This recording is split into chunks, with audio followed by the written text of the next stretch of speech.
तो हेलो दोस्तों, नमस्कार। एक बार फिर से स्वागत है आप सभी का उभरता किसान यूट्यूब चैनल पे। और आज की जो ये वीडियो है ये सोनाली मुर्गी पालन पर आधारित है। दोस्तों, यूँ तो आपने घासपुर के छप्पर में, झोपड़ी में और छोटे मोटे फार्म में सोनाली मुर्गी का जो पालन है वो बहुत देखा होगा, लेकिन आज जिस फार्म को आज हम आप लोगों को दिखाने वाले हैं यह छोटा मोटा कोई फार्म नहीं है।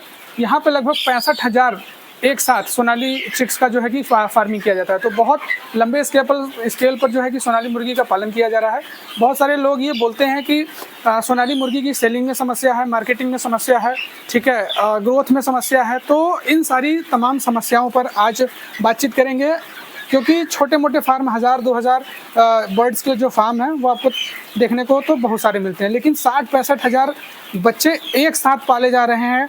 और इतनी बड़े फार्म को किस तरीके से मैनेज किया जा रहा है, क्या अकेले काम कर रहे हैं या किसी तरीके से सपोर्ट लेकर के काम कर रहे हैं, इन तमाम बातों पे आज हम जो है कि चर्चा करेंगे। आप मेरे पीछे देख पा रहे हैं कि कितना ये लंबा चौड़ा फार्म है, और मैं आपको दिखाऊँ इधर पीछे भी घूम करके, तो इधर भी लगभग लंबा चौड़ा फार्म है। हमारे साथ मनीष भैया हैं और तमाम जानकारी इन्हीं से लेंगे। लगभग इस फार्म की जो चौड़ाई है वो 30 फीट है और इसकी जो लंबाई है वो 400 फीट के आसपास है।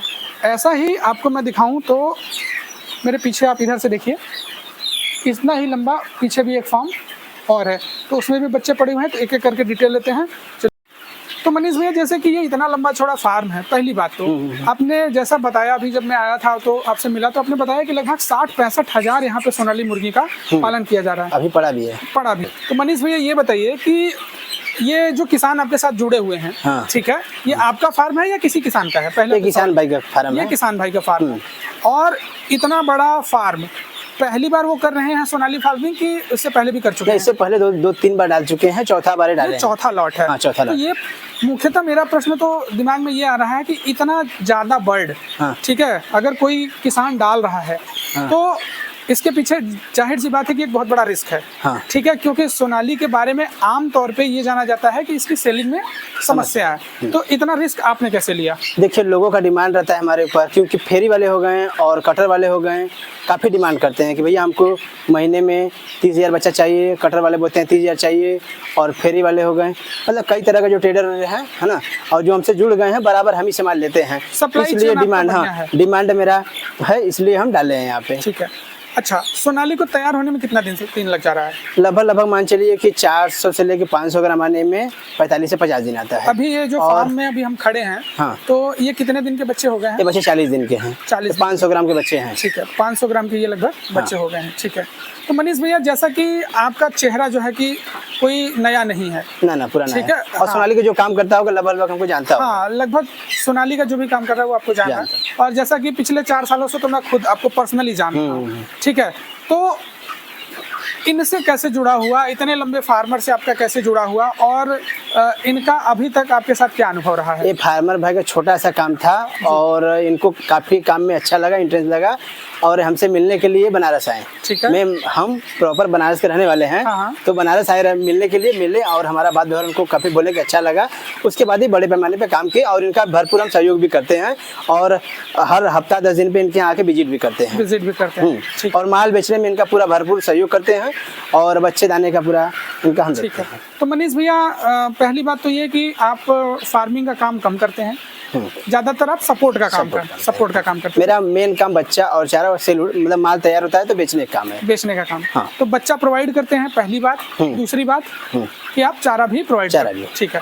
तो ये बताइए मनीष भैया कि अगर कोई किसान भाई जो ये वीडियो देख रहा है, ठीक है, वो अगर आपसे बच्चा खरीदना चाहे तो कहाँ तक आप डिलीवरी करते हैं, और सोनाली का बच्चा इस समय तत्काल रेट में क्या रेट में मिल रहा है?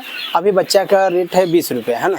उसे रेट हमेशा ऊपर नीचे होता रहता है। हाँ। अभी का जो रेट है 20 रुपये है, और उसके बाद हम यूपी, बिहार, छत्तीसगढ़ और कानपुर, ये सब तुम्हारे लोकल में तो पूरा अपना देते हैं। पूरा पूर्वांचल देखते हैं। पूरा पूर्वांचल देखते हैं। बिहार भी जाता है। बिहार भी जाता है। ठीक है।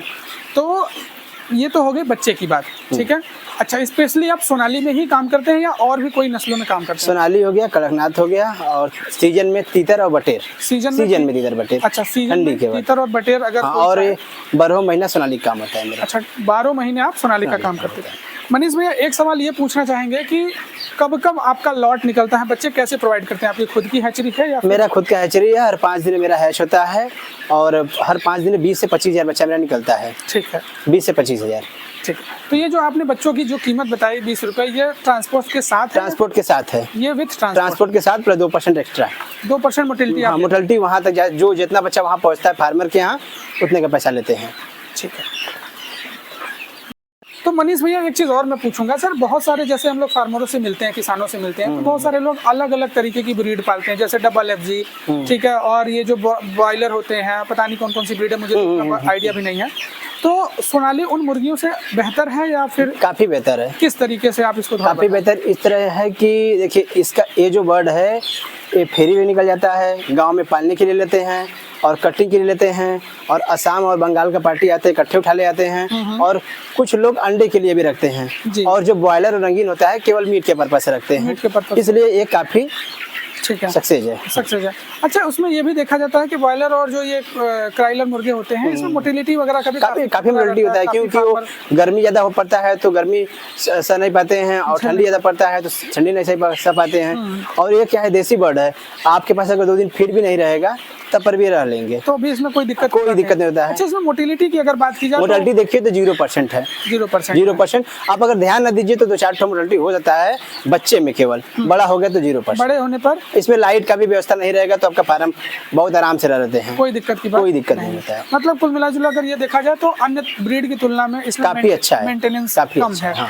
ठीक है। एक बहुत ही अहम सवाल, ठीक है, और ये जो है कि दर्शक देख रहे हैं, ये सवाल सबके मन में रहता है कि माल किस तरीके से आप उठाते हैं, और जैसा आपने कहा कि मार्केटिंग की एक समस्या रहती है, तो आप इसको बता रहे थे कि आप किस तरीके से मैनेज करते हैं, ठीक है। तो इसके बारे में थोड़ा प्रकाश डालिए कि आपका जो सिस्टम है, किसान अगर आपके साथ जुड़ता है तो आप उसकी सहायता किस तरीके से करते हैं, क्योंकि बहुत सारे किसान ऐसे होते हैं कि जो माल तो तैयार कर लेते हैं लेकिन बेचने में उनको फिर समस्या आने लगती है, तो जो व्यापारी लोग होते हैं उनको आनाकानी बात करते हैं। हाँ, वो तो है। ठीक है, तो उसको किस तरीके से डील करते हैं? देखिए, हम लोग का सिस्टम ये है कि बच्चा पहले जो हमसे फार्मर जुड़ के काम कर रहे हैं ना जी, 2 साल से, कोई 3 साल से, कोई 4 साल से, ठीक, तो जुड़ के काम कर रहे हैं, जो बच्चा लेते हैं पहले उनके फोकस रहता है कि पहले अपना बच्चा पड़ा हुआ है, पहले उसको सेल कर लेते हैं, फिर अदर जो कोई मतलब कहीं और से बच्चा लेते हैं फिर उसको सेल करते हैं। हालांकि सब फार्मर का सहयोग जरूर करते हैं, हम जितना सहयोग होता है, अपना तो माल फंसने नहीं देते हैं। अच्छा, मतलब जैसे शॉर्टेज होने पर आप दूसरों से भी माल खरीद लेते हैं। ठीक है, तो ये बताइए मनीष भैया कि माल आप अपने यहाँ डंप करवाते हैं या फार्मर से डायरेक्ट उठवाते हैं? फार्मर से डायरेक्ट उठवाते हैं। फार्मर से यहाँ से डायरेक्ट उठ जाता है, ठीक है। क्या रेट में माल उठता है? देखिए, बाजार रेट हमेशा ऊपर नीचे होता रहता है। मैक्सिमम इसका रेट जो होता है 190 से 200 रुपये के बीच में रहता है, और 190, 95, 200 के बीच में रहता है मिक्स माल।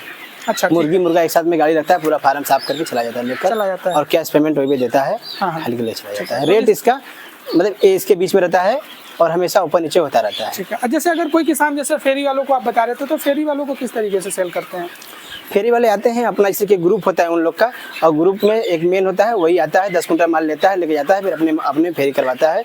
वैसे हमारे पास कम से कम 25 से 30 व्यापारी हमसे जुड़े हुए हैं, हाँ, जिनके माध्यम से आप हमारे माध्यम से उससे माल लेकर जाते हैं, सेल करवाते हैं। बहुत बहुत धन्यवाद मनीष भैया। और पूर्वांचल में जो भी लोग किसान देख रहे हैं, मनीष भैया से अगर संपर्क करना चाहते हैं तो मैं नंबर उनका स्क्रीन पर डाल दूंगा, ठीक है। और किसी अन्य जानकारी के लिए मनीष भैया से आप कॉल कर सकते हैं। मनीष भैया एक बार अपना समय बता दीजिएगा कि आपको कोई भी किसान कब कॉल करे। मेरा समय तो अगर कोई समस्या ज़्यादा भी होता है तो चाहे जब फ़ोन करेंगे तो जैसे किसी प्रकार का मेडिसिन बीमारी आ गया कोई फार्म में, या फिर जैसे कि अगर ऐसा तो होता नहीं है, अगर कोई समस्या अगर होता है या बेचने में किसी प्रकार की भी समस्या होता है तो हमको कभी फ़ोन करेंगे तो मेरा फ़ोन हमेशा चालू रहता है, उनका जरूर सहयोग करेंगे। ठीक है, बहुत बहुत धन्यवाद मनीष भैया।